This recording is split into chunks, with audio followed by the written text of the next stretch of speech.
Residents of St. John's area in Aba Road, Port Harcourt, River State are still trying to salvage what is left of the fire that broke out in the community this afternoon. Though the cause of the fire is unknown, some victims suspect arson. Some of them, whose church building was completely razed, told Channels Television that the fire spread to his premises from some nearby shanties. It took the concerted efforts of the residents to put out the fire when men of the state service did not show up on time.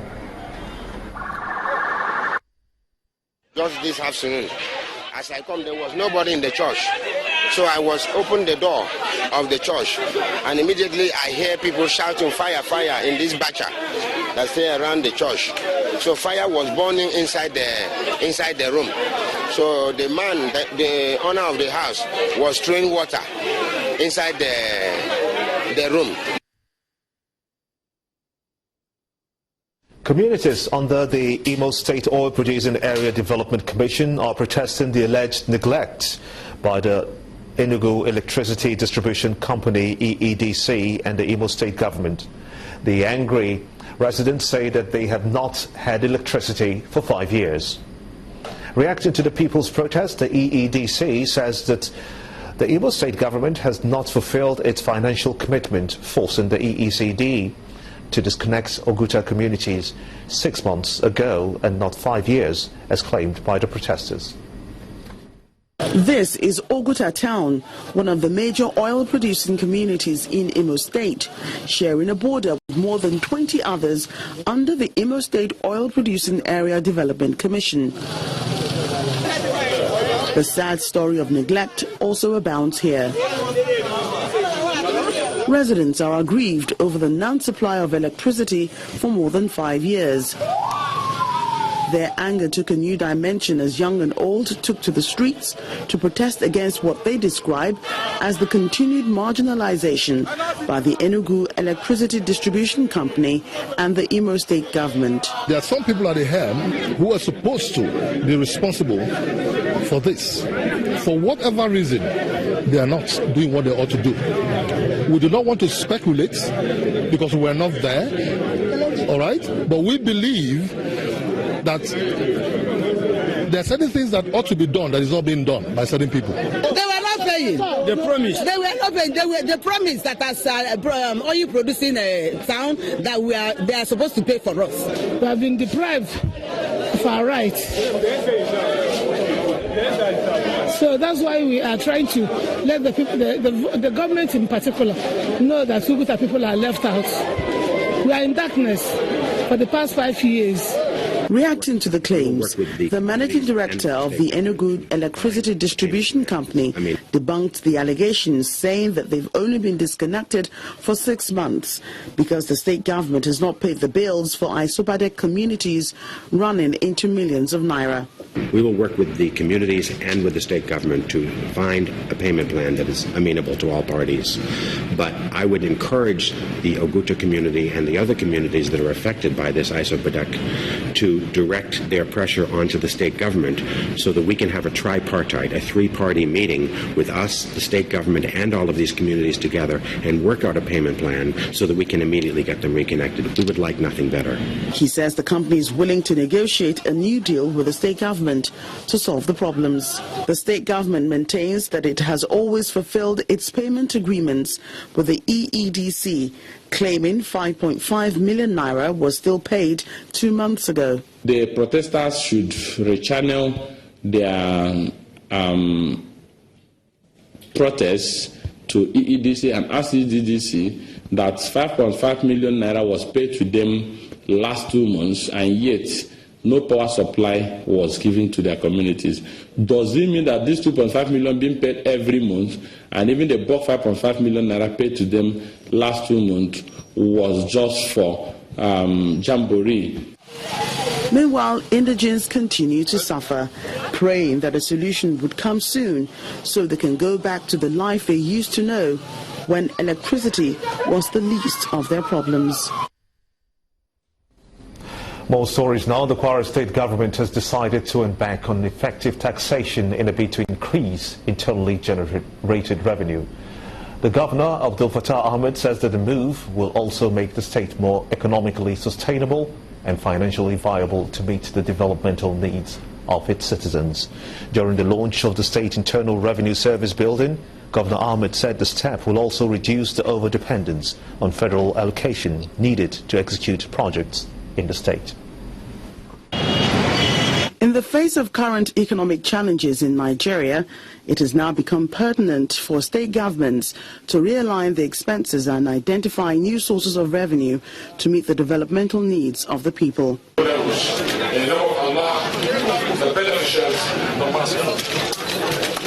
The Kwara State government is taking this step by relaunching the State Internal Revenue Service. Clearly, it is only through significant internally generated revenue that Kwara State can be viable and self-sustaining.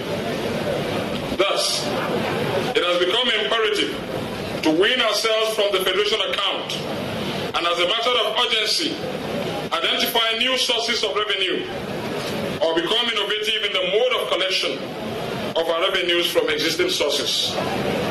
Likewise, proper tax collection strengthens governance and it makes the government more accountable to its citizens. The state government may have good intentions for the state, but Kwara, like most states in the country, has more of small-scale businesses. Besides, some residents doubt if the state government can effectively utilize tax proceeds on social needs and infrastructure. Where is the IGR they generated? Where is it going to? What is the effect on the people? When people cannot feed themselves, when there's no light, when there's no good road? The government itself needs to check its record and make sure that public services and essential amenities are provided, especially for the medium and small-scale enterprise. During a routine inspection of the Revenue House, Governor Ahmed tells journalists that the state government does not intend to introduce a new tax regime, but improve on the tax collection process, which had been marred by irregularities. The major thing we're addressing is the collection process, which we are trying to drive electronically now. And our estimate is that there's so much leakage, not in payments but in collection. So it's the collection process that will lead to what we expect to see in our targets. Taxation may not be new to the people, but the state government must embark on effective public enlightenment to douse the apprehensions about its intention.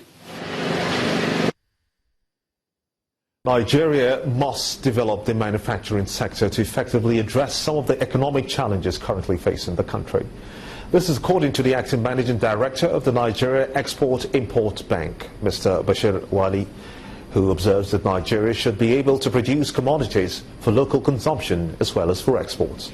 He was speaking at an interactive session with members of the Manufacturers Association of Nigeria, who confirmed that the key challenge for the sector is access to credit facility. Small and medium enterprises have been considered as the engine of economic growth and for promoting equitable development. The major advantage of the sector is its employment potential at low capital cost. However, the sector is facing financial challenges. Participants at this interactive session between the Manufacturers Association of Nigeria and the Nigerian Export-Import Bank are asking government to develop appropriate strategies to support small and medium enterprises. If people are giving loan and they can pay gradually, as they are developing, they are paying. As they are building up capacity, they are paying. Nigeria will be better for it. But the interest rates are high, the term for the tenure of the loans are short. So it's not easy for people to make ends meet. The government, the central bank, the banking industry sector will have to come up with strategies to support the SME. As you said, the SME is a critical sector in the growth of any country. That's what creates jobs, creates wealth, creates even the tax base that is needed. The Central Bank of Nigeria has appointed the Nexim Bank as the managing agent of the newly introduced Export Stimulation Fund, and the acting managing director believes that more should be done to export locally made commodities. The surest way for us to develop and for economic growth is to internalize and to develop fully the manufacturing sector. We manufacture what we will consume and at the same time produce in excess to export and feed other markets. Experts here say that the small and medium enterprise is a nursery of entrepreneurship, often driven by individual creativity and innovation. As an important sector, these participants are hoping that they are adequately factored into policy making and program implementation in Nigeria. You're watching the news at 10 on Channels Television, celebrating 21 years of professional broadcasting. Let's quickly shift gears now to business news with Anwar.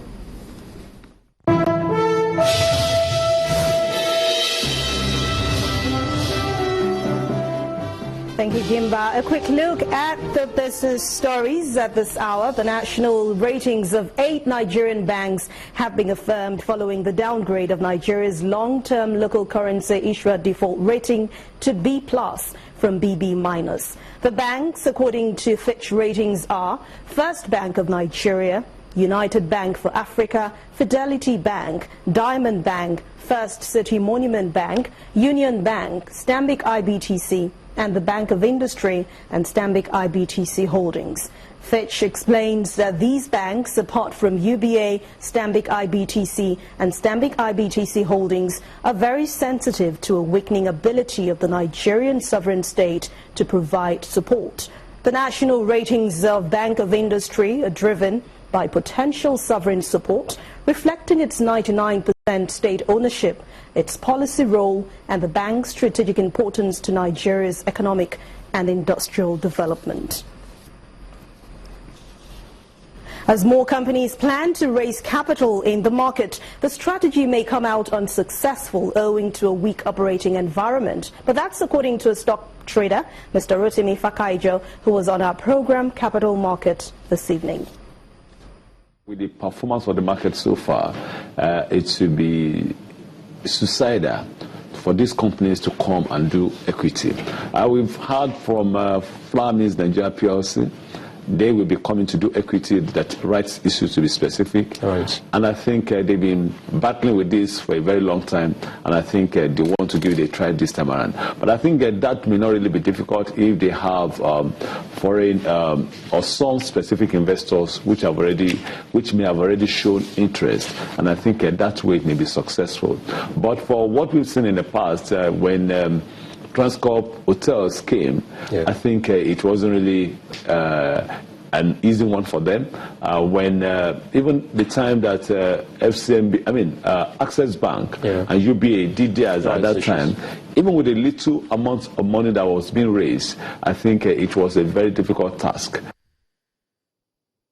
The Naira hit 400 against the dollar on the parallel market at the close of business this week, falling to its lowest since the central bank floated the currency in the month of June. The Naira has dropped steadily this week after opening at 381 at the parallel market on Monday. But traders say the demand for the greenback has been very high owing to individuals traveling abroad for their summer holidays.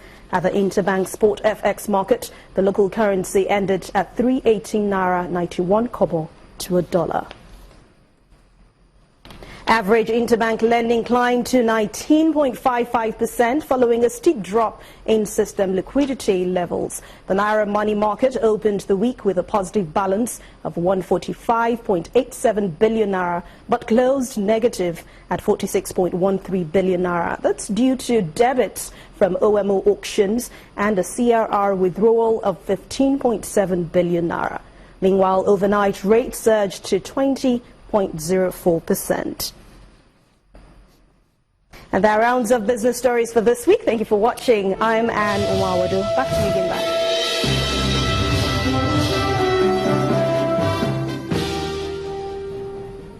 The West African Examination Council says there has been a 14.3% improvement in candidates' performance in this year's May-June senior school certificate examinations.